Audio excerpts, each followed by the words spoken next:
दोस्तों, आज की कहानी है रीमा ने अपने पति बीरज के साथ सुहाग रात क्यों नहीं मनाई। कहानी पसंद आए तो वीडियो को लाइक और सब्सक्राइब जरूर करना।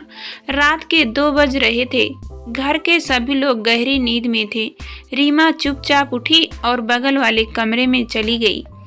उस कमरे में उसका देवर सूरज सो रहा था। रीमा सूरज के बगल में आकर लेट गई और उसकी बालों में उंगलियां फेरने लगी।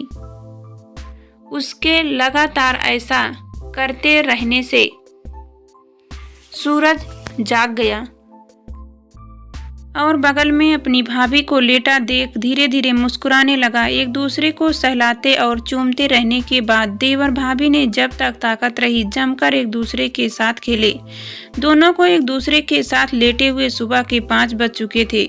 रीमा जब अपने कमरे में जाने लगी तो सूरज ने उसे पकड़कर फिर से घसीट लिया। जाने दो ना, तुम्हारे भैया जाग गए होंगे। रीमा ने इठलाते हुए कहा, अरे भाभी, जाग गए होंगे तो जागने दो ना उन्हें। मैंने तुम्हें पाने के लिए कितना कुछ किया है। वैसे भी उनको यह सब हमारा प्लान समझ में नहीं आएगा। इतने स्मार्ट नहीं है वे। सूरज ने अंगड़ाई लेते हुए कहा। सूरज की इस बात पर दोनों ने खिलखिलाकर हंसने लगे और रीमा अपनी साड़ी और पल्लू सही करके अपने कमरे में चली गई, जहां उसका पति बीरज सो रहा था। उसने एक नज़र अपने पति की ओर डाली और उसके माथे को चूम लिया। बीरज ने आंखें खोली और कहने लगा, रीमा, तुम मुझे कितना प्यार करती हो। रोज मेरे माथे पर चूम कर जागती हो। मुझे यह बहुत अच्छा लगता है। मैं कितना खुश नसीब हूँ जो मुझे तुम्हारी जैसी पत्नी मिली। यह कहकर बीरज ने रीमा को अपनी बाह में भर लिया। बीरज और सूरज का कपड़ों का कारोबार था। बीरज बहुत ही सीधा और सज्जन था, जबकि सूरज एक आवारा और गलत संगत में पड़कर इधर उधर पैसे बर्बाद करने वाला लड़का बन गया था। सारा कारोबार बीरज ने ही संभाल रखा था, जबकि सूरज सिर्फ इधर उधर घूमता और दोस्तों पर पैसे लुटाता था। सूरज को एक लड़की से प्यार हो गया था जिससे वह शादी करना चाहता था। वह लड़की और कोई नहीं बल्कि बाद में उसकी भाभी बन चुकी रीमा ही थी। पर उस समय जब सूरज ने रीमा के घर वालों से अपनी शादी की बात कही तो रीमा के पिताजी ने साफ मना कर दिया था, हम तुम्हारे जैसे हमारा लड़के से अपनी बेटी की शादी नहीं करेंगे। पर सूरज और रीमा के लिए एक दूसरे के बिना रह पाना नामुमकिन था। जब दोनों को अपनी शादी हो पाना मुश्किल लगा तो दोनों ने आपसी रजामंदी से एक योजना बनाई। हालांकि बीरज और सूरज दोनों सगे भाई थे, पर उनमें काफ़ी खुलापन था। लड़कियों को लेकर भी आपस में काफ़ी हंसी मजाक भी चल जाता था। इसी बात का फायदा सूरज ने उठा लिया और अपने मोबाइल फोन में रीमा का फोटो दिखाया। फोटो देखते ही बीरज को रीमा बहुत पसंद आ गई। अरे सूरज, यह लड़की तो बहुत खूबसूरत है। बीरज ने उतावला होते हुए कहा, हाँ भैया, खूबसूरत तो है, पसंद हो तो बात चलाऊं। सूरज ने पासा फेंका, अरे नहीं नहीं, ये सब अच्छी बातें नहीं है। बीरज थोड़ा शर्मा सा गया। अरे भैया, शर्मा क्यों रहे हो? यह इसका व्हाट्सएप नंबर है और चैटिंग शुरू कर दो। सूरज ने एक और दांव फेंका। बीरज सीधा साधा लड़का था, जमाने की हवा उसे लगी नहीं थी, इसलिए उसे सूरज की चाल समझ में नहीं आई। उसने धीरे धीरे रीमा से फोन पर बातें शुरू कर दी। रीमा ने भी बीरज को अपने प्रेम में गिरफ्तार कर लिया और जब ऐसा लगने लगा कि वह रीमा के बिना नहीं रह पाएगा, तब उसने खुद ही अपनी माँ से अपने मन की बात कह दी। बीरज के पिता की मौत 4 साल पहले ही हो चुकी थी। बड़े दिनों के बाद बीरज की माँ ने उसकी आंखों में कोई चमक देखी थी, इसलिए वे बीरज को मना न कर पाई और शादी के लिए न सिर्फ हाँ कर दी बल्कि खुद ही रिश्ते को लेकर रीमा के घर पहुंच गई। रीमा के घर वालों को भी कोई दिक्कत नहीं हुई और जब उन्होंने रीमा का मन टटोला तो उसकी भी रजामंदी देख रीमा के घर वालों ने रीमा और बीरज की शादी करा दी। सुहागरात के दिन जब बीरज अपने कमरे में पहुंचा और रीमा का चेहरा देख जब उसने संबंध बनाना चाहा तो रीमा ने मना कर दिया। क्या आपने सिर्फ शरीर के लिए मुझसे शादी की है? रीमा ने बीरज से धीरे से पूछा। नई दुल्हन से बीरज को ऐसे सवाल की उम्मीद न थी, इसलिए वह एकदम सकपका सा गया। नहीं, लेकिन दोस्त कहते हैं कि पहली रात में यह सब जरूरी होता है। बीरज ने शर्माते हुए कहा, देखिए, मुझे अभी पढ़ाई करनी है। इसलिए मैं इन सब कामों में नहीं पड़ना चाहती हूँ। जब मेरा रिजल्ट आ जाएगा तभी हमारे बीच में कोई संबंध बन सकेगा। रीमा ने समझाने वाले अंदाज में कहा। बीरज भोला था। वह रीमा की बातों में आ गया और यही समझाता रहा कि रीमा पढ़ाई में बिजी है, इसलिए उसने फिर संबंध बनाने के लिए ज़बरदस्ती नहीं की। लेकिन बीरज को क्या पता था कि उसका भाई सूरज ही उसके साथ दुश्मनी कर रहा है। बीरज तो अपने काम में बिजी रहता और रीमा और सूरज जवानी के मज़े लूट रहे थे। अब उन लोगों को किसी की परवाह नहीं थी। वैसे भी सूरज और रीमा में भाभी देवर का रिश्ता था, इसलिए माँ को भी शक नहीं हुआ। रीमा कभी कभी डॉक्टर को दिखाने को कहती तो बीरज यही कह देता कि आज दुकान पर बहुत काम है, तुम सूरज के साथ चली जाना। फिर क्या था, रीमा और सूरज घर से निकल जाते और किसी होटल में 3-4 घंटे मज़े करके लौट आते।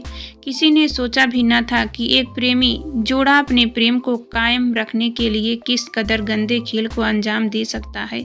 बीरज और रीमा की शादी को 1 साल बीत चुका था, पर उसे अभी तक रीमा के शरीर का सुख नहीं मिला था। जब बीरज ने ना रहा गया तो उसने शर्माते हुए यह बात अपनी माँ से बता दी। बीरज की माँ को कुछ अजीब सा तो लगा, पर उन्होंने सोचा कि पढ़ने लिखने वाली लड़की है, अभी से बच्चों के चक्कर में नहीं पड़ना चाहती।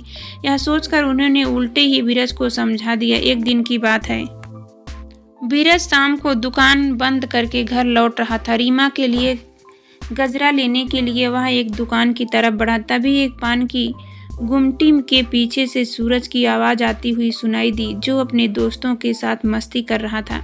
बीरज वहीं रुककर सूरज की बातें सुनने लगा। एक दोस्त सूरज से कह रहा था, अरे भाई सूरज, दिमाग हो तो तेरे जैसा, कैसे अपनी गर्लफ्रेंड को तुमने अपनी भाभी बना लिया और अब तो जब चाहे जितनी चाहे उतनी बार मौज ले सकता है। अरे यार, मैं यह सब नहीं करना चाहता था, पर रीमा का बाप मुझे जैसे हमारा लड़के से अपनी लड़की से शादी करना ही नहीं चाहता था, इसलिए मुझे उसकी शादी अपने भैया से करवाने का यह नाटक करना पड़ा। सूरज नशे में सब कहे जा रहा था। बीरज के कान में मानो किसी ने पिघला शीशा भर दिया था। लेकिन दोस्तों, रीमा भी बड़ी चालाक निकली। उसने आज तक भैया को अपना शरीर छूने तक नहीं दिया था, पर उसे क्या मालूम कि रीमा के सीने पर मैं कई बार अपनी कलाकारी दिखा चुका हूँ और आगे भी दिखाता रहूँगा। इतना कहकर सूरज जोर जोर से हंसने लगा। अपने खिलाफ इतना बड़ा धोखा देने की उम्मीद बीरज को सपने में भी नहीं थी, और जिस तरह से सूरज ने रीमा के लिए गलत बातें कह रखी थी, उनसे बीरज का खून उबाल मारने लगा था। बेईमान, कमीने, धोखेबाज, भाई होकर तूने भाई को धोखा दिया। चिल्लाते हुए बीरज ने सूरज को एक जोरदार तमाचा मार दिया। अपने दोस्तों के सामने हुई इस बेइज्जती को सूरज सहन नहीं कर पाया और उसने भी बीरज पर हाथ छोड़ दिया। दोनों भाई आपस में ही लात घूंसे चलाने लगे। सूरज का खून गर्म तो था ही, उस पर शराब ने और भी गर्मी चढ़ा दी थी, और ये गर्मी तब शांत हुई जब उसने शराब की टूटी बोतल अपने भाई बीरज के सीने में उतार दी।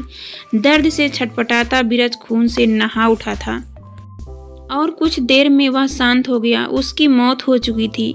सामने भाई बीरज की लाश देखकर सूरज पहले तो घबराया, पर बाद में पुलिस की कार्रवाई और इस मामले से बचने के लिए उसने प्लान बनाया। सूरज और उसके दोस्तों ने पुलिस में यह बताया कि कोई लूटने के मकसद से बीरज का खून कर गया है, और पर्स, मोबाइल फोन, घड़ी वगैरह भी उन लोगों ने ठिकाने लगा दिया। बीरज अपने हाथ में एक सोने की अंगूठी पहने रहता था, जिस पर सूरज का दिल आ गया, इसलिए वह अंगूठी सूरज ने पुलिस को न देकर अपने पास रख ली। पुलिस ने भी सूरज की बात को सच मान लिया और लूट का केस मानकर केस बंद कर दिया।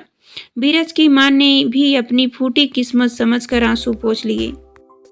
बीरज के मरने के बाद माँ एकदम अकेली हो गई थी और वह रीमा के कमरे में ही सोने लगी थी।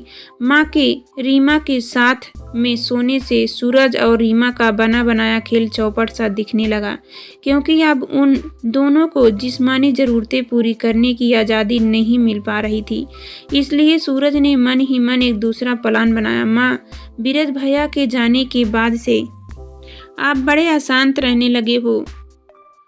आपको शांति मिले, इसलिए चलो मैं आपको और भाभी को हरिद्वार घुमा लाता हूँ। कुछ दिन आश्रम में रहेंगे तो मन में हल्का हो जाएगा। सूरज ने मासूमियत भरे लहजे में अपनी माँ से कहा, अरे बेटा, मैं अब बूढ़ी हड्डियाँ लेकर कहाँ जाऊँगी। तुम और रीमा ही हो आओ, मैं यहीं रहकर घर की देखभाल करूँगी। माँ ने कहा, अंधे को क्या चाहिए, दो आंखें। सूरज और रीमा जो चाहते थे वही उनको मिल गया। फिर क्या था, दोनों ने खूब रुपया पैसा इकट्ठा किया और निकल पड़े शांति की तलाश में। पहले तो शहर में जाकर उन्होंने होटल में कमरा लिया और जी भरकर अपने जिस्मों की प्यास बुझाई। इधर सूरज की माँ घर में अकेली होने के चलते घर की साफ सफाई में लग गई। सफाई के दौरान उन्हें सूरज के कमरे में अलमारी में बीरज की वह अंगूठी मिली जो सूरज उसको मारने के बाद ले आया था। अचानक से बीरज को लिया जाना, जबकि बीरज कई सालों से उस रास्ते से आता जाता था, और आज अचानक से बीरज की अंगूठी का सूरज की अलमारी में मिलना माँ के दिल में शक सा पैदा कर दिया। माँ ने कमरे को और खंगाला तो पाया कि उसकी बहू रीमा की चुन्नी भी सूरज के कपड़ों में मिली। माँ समझ गई कि क्या मामला है, लेकिन वह कर क्या सकती थी। उन्होंने सूरज के दोस्तों को घर पर बुलाया और बातों बातों में सारा भेद उगलवाना लिया। अब उनके पास एक ही उपाय था, दोनों की शादी कर देना, ताकि देवर भाभी का खेल किसी को पता न चले। माँ को मालूम था कि अब रीमा के माता पिता भी कुछ न कहेंगे, क्योंकि वे विधवा बेटी का बोझ क्यों संभालेंगे।